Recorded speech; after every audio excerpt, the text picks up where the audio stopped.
Sud Radio Regard de Femme, Michel Vianès. Bonjour Michel Vianès.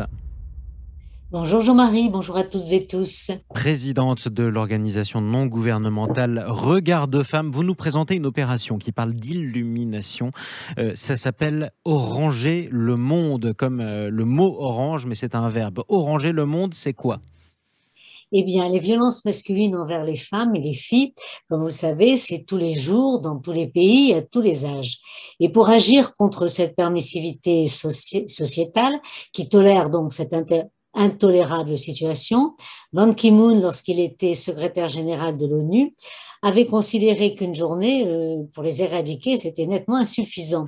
Et donc, il avait lancé une initiative pour rendre visible ce fléau qui s'appelait Oranger le monde et illuminer donc les bâtiments publics pendant 16 jours entre le 25 novembre, journée internationale pour l'élimination des violences envers les femmes, et le 10 décembre, journée internationale des droits humains. Oui. Et j'ai assisté en particulier cette semaine à l'illumination du ministère de l'Intérieur, la place Beauvau est orange, par la ministre Marlène Schiappa. Alors ça, c'est pour la France, mais évidemment, cette opération, elle a lieu un peu partout dans le monde puisqu'elle a été lancée par l'ancien secrétaire général de l'Organisation des Nations Unies. Est-ce que vous avez retenu d'autres événements contre les violences faites aux femmes cette semaine, Michel ?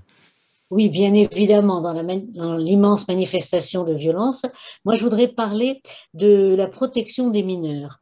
Et un décret qui est passé un petit peu inaperçu, d'ailleurs j'ai l'impression, qui vise à renforcer les droits des victimes de violences et d'infractions commises au sein du couple et de la famille, qui a été publié donc au journal officiel et qui rentre en vigueur le 1er février 2022.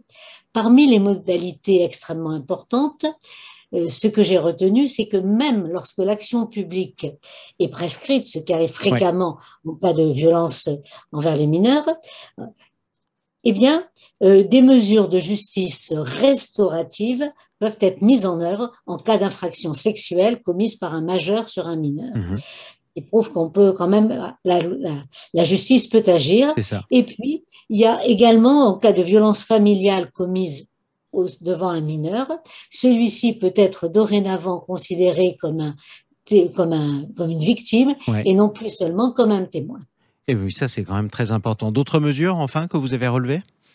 Oui, lorsque les violences sont commises à l'égard de mineurs, le médecin qui est requis par les autorités judiciaires pour les constater ne sera plus tenu de remettre aux représentants légaux, qui peuvent être justement les auteurs de violences, donc ne sera plus tenu de remettre aux représentants légaux de l'enfant ce certificat médical, ce qui laisse et va permettre donc de libérer effectivement la parole de l'enfant et de le protéger, parce que c'est quand même l'objectif de toutes ces lois. Mais de toute façon, l'objectif de toutes ces lois, c'est toujours de protéger les plus fragiles, que ce soit des jeunes femmes, des jeunes filles ou alors même des enfants en général. Merci beaucoup, Michel Vianès.